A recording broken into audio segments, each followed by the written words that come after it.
तालुका में लगातार हो रही बारिश के कारण कृषि पिकों को भारी नुकसान हुआ है। विशेष रूप से नवरात्र और दसरे के लिए लगाई गई गेंदे के फूलों की खेती प्रभावित हुई है। नवरात्र के उत्सव से पहले शुरू हुई लगातार बारिश के कारण गेंदे की फूलें झाड़ों पर ही खराब हो गई हैं और फूल तोड़ने का खर्च भी किसानों के लिए अधिक होने के कारण उन्होंने बड़ी संख्या में फूल तोड़ने से परहेज किया है। उन्होंने अपने मुख्यमंत्री रहते कुछ नहीं किया। स्थानीय निकाय चुनाव पर उन्होंने कहा कि भारतीय जनता पार्टी को छोड़कर अन्य दलों से गठबंधन किया जा सकता है। साथ ही राहुल गांधी और अंबेडकर परिवार के साथ आने की संभावना पर भी सकारात्मक रुख जताया। यावर्षी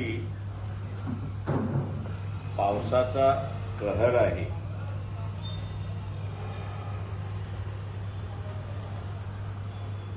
शेतीमधला असणारं पीक अनेक ठिकाणी नुकसानदायक झालेलं आहे। ज्या ठिकाणी सुद्धा पिकं हिरवीगार दिसतात तिथलं सुद्धा प्रोडक्शन कमी होणार असा एक अंदाज त्या ठिकाणी व्यक्त केला जातो। शासनाने अजूनही हा ओला दुष्काळ आहे असं जाहीर केलेलं नाही।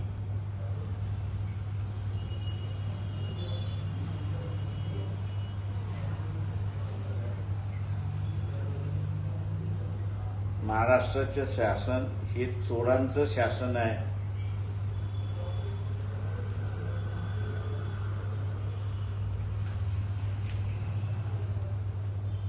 आपण असारा ओला दुष्काळ असा जाहीर केला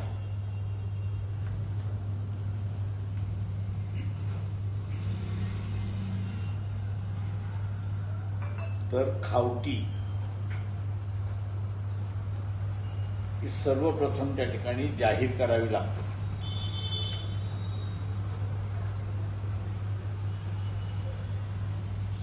पण ही खावटी वाटप होऊ नये आणि आपल्याला टेंडरिंग मार्फत पैसे कमी होऊ नये म्हणून ओला दुष्काळ सुद्धा जाहीर केला नाही अशी असणारी परिस्थिती आहे। शासनाच्या वतीने जे स्टेटमेंट देण्यात आलेलं आहे की ऑक्टोबरमध्ये दिवाळीच्या अगोदर आम्ही नुकसान भरपाई देऊ। शासनाला नुकसान भरपाई तेव्हाच देता येते की ज्यावेळेस तुम्ही असणारा दुष्काळ जाहीर केलेला आहे। हा ओला दुष्काळ आहे। त्या ओला दुष्काळाच्याच जाहीर झाल्यानंतर जे काही डिझास्टर मॅनेजमेंटसाठी फंड आहेत केंद्राचा आणि राज्याचा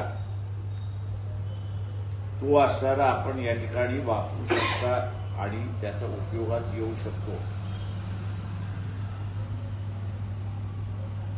दुर्दैवाने शेतकऱ्यांचं कर्ज माफ करा असेच इतर राजकीय पक्ष मागत आहेत।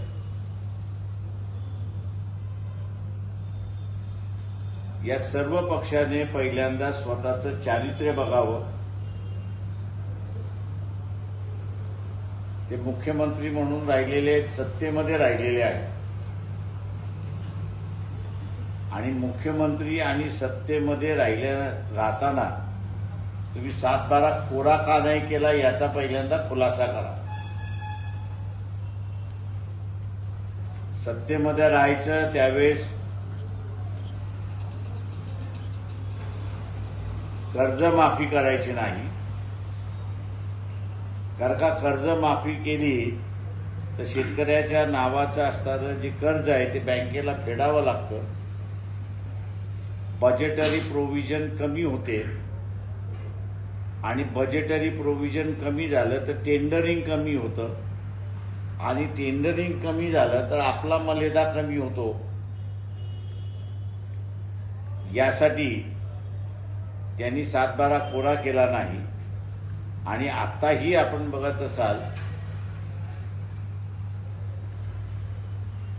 की काही शेतामध्ये स्विमिंग करता येतं एवढं, जे पोहता येतं एवढं पाणी आहे. आणि तरीही ओला दुष्काळ जाहीर झालेला नाही.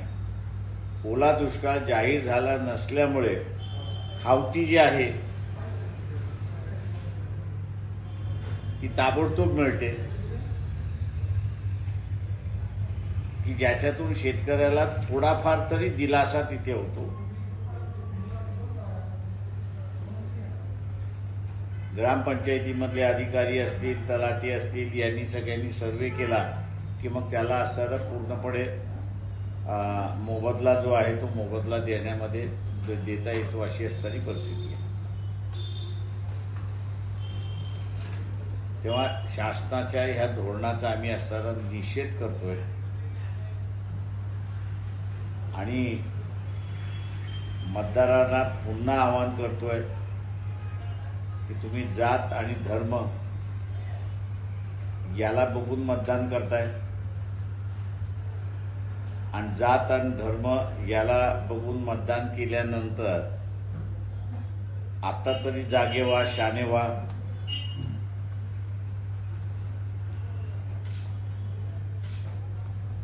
आणि ज्यांनी आपल्या प्रश्नाला दुर्लक्षित केलंय, परिस्थितीला दुर्लक्षित केलंय, यांना कायमचं दुर्लक्षित करा, हे आव्हान मी असं या ठिकाणी करतो. आपण आता विचार. मुख्यमंत्र्यांना एक पत्र लिहिलं काय, याच गोष्टी लिहिल्या मुख्यमंत्र्यांना की खावटीचं वाटप झालं पाहिजे होतं, आतापर्यंत खावटीचं वाटप झालेलं नाही, दुष्काळ जाहीर झालेला नाही, सर्वे तुमचे असणारे आता महिन्याभर तुम्ही असणाऱ्या सर्वेला मुदत दिलेली आहे, तेव्हा ते सर्वे होणारच नाही अशी असणारी परिस्थिती आहे. आणि एकदा का पाऊस ओसरला की तुम्हाला असणारा ओला दुष्काळ जाहीर करता येतच नाही, तो आताच जाहीर केला पाहिजे. मुख्यमंत्र्यांनी सांगावं की त्यांनी आतापर्यंत ओला दुष्काळ का जाहीर केला नाही याचा त्यांनी खुलासा करावा.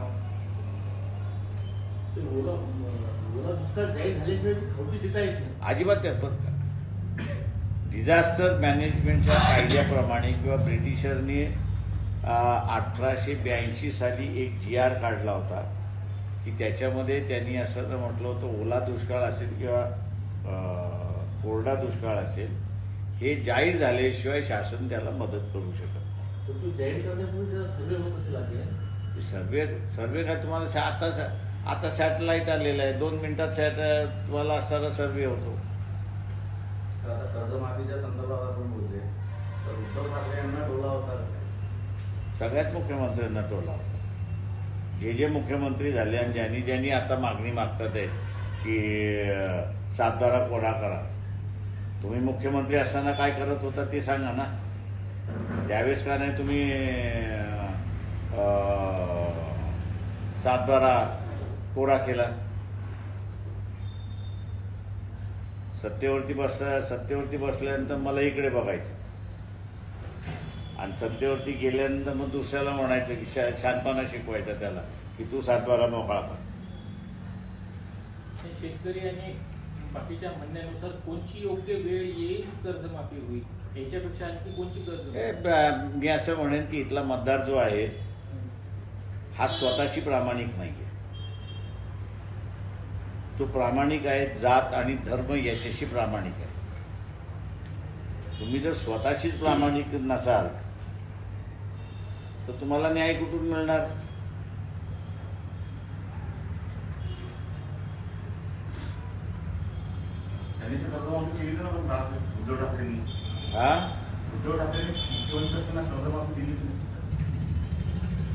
तुम्ही माझ्या ज्ञानात जर भर पाडली तर अधिक चांगलं होईल. जरा किती लाखाचं शेतकऱ्याचं कर्ज माफ झालं होतं त्याची मला माहिती दिली तर अधिक चांगली होईल. 7/12 पुरं केलं नव्हतं, मात्र त्यांनी 1.5 लाखापर्यंत कर्ज माफी दिली. माझ्या 7/12वरती 1.5 लाखाचं कर्ज माफ झालेलं नाही. कोणाच्या सातबाऱ्यावरती माझ्या सातबाऱ्यावरती म्हणजे इन्कम टॅक्स पेड बीड टॅक्सचे सगळे नियम होते मला वाटतं. सगळे नियम असतात त्याच्यामुळे असं कर्ज आहे माझ्या त्याच्यावरती सातबाऱ्यावरती ते आजही तसंच्या तसंच आहे. जे इन्कम टॅक्स भरतात त्यांना माफी नव्हती मला वाटतं. अच्छा अच्छा कर्जमुक्त आलं करणार. आणि मी नुसतं रिटर्न भरत असतो.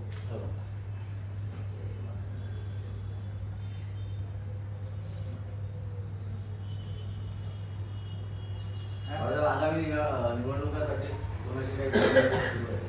हे आम्ही जिल्ह्याला आणि तालुक्यावरती सोडून दिले. तुम्हाला ज्यांच्याबरोबर समझोता करायचे त्यांच्याबरोबर तुम्ही समझोता करा. फक्त कोणाबरोबर केलं तेवढं आम्हाला सांगा. डिसिजन तुम्ही घेणार. ते जिल्ह्या आणि तालुक्यावाले घेणे. म्हणजे पहिली जी 8 काळात भाजप सोडून इतर कोणाची हो तर ती आठ कायम आहे.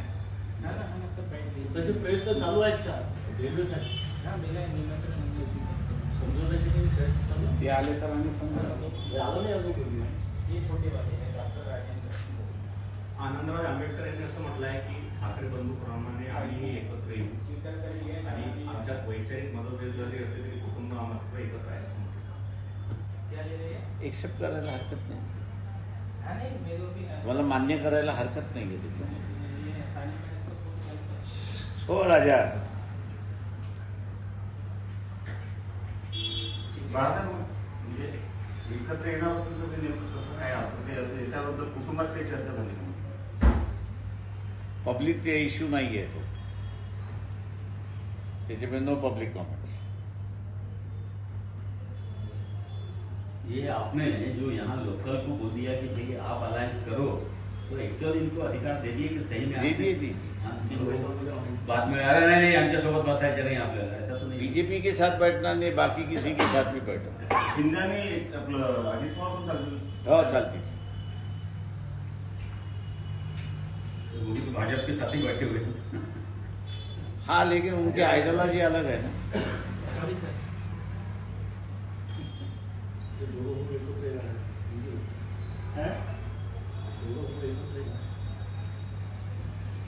तुमच्या शुभेच्छा आहेत का दोन्ही ठाकरे भावांना एकत्र येण्यासाठी? मी कोणाला शुभेच्छा देत नसतो राजकारण. या दसऱ्या मेळाव्यात एकत्र चला येताना- थँक्यू सगळेजण आलात त्याच्याबद्दल उद्या आभारी. फॉर्म भरणार आहे का सगळं? जो कल बोलने वाले होंगे थोड़ा सा बता दीजिए. ट्रेलर नहीं वो खाली सुनो ना. आज क्यों. बाळासाहेब एक विचार तुम्ही मतचोरीचा मुद्दा सर्वात पहिले या देशात तुम्ही मांडला. त्यानंतर आता थोडा मुद्दा राहुल गांधी बोलताय. त्या मुद्द्यावर राहुल गांधी तुम्ही म्हणजे त्यांनी जर आव्हान केलं समजा त्यांनी जर एकत्र यायचं जर मान्य केलं तर तुम्ही एकत्र यायला तयार आहात या मुद्द्यावर? आता आम्ही असं म्हटलं बीजेपी सोडून आम्ही एकत्र यायला तयार आहोत. आम्ही मागच्या 3 इलेक्शन पासून असं यायला ती भूमिका घेऊन बसलो की बीजेपी बरोबर आम्ही जाणार नाही, उरलेल्या कोणाबरोबरही जाऊ. आता त्यांनी काँग्रेसवाले जे आहेत त्यांना आमचं काय वाकडं आहे ते जर त्यांनी सांगितलं तर बरं होईल. आंदोलन एकत्र होऊ शकतं का मुद्दा एकत्र?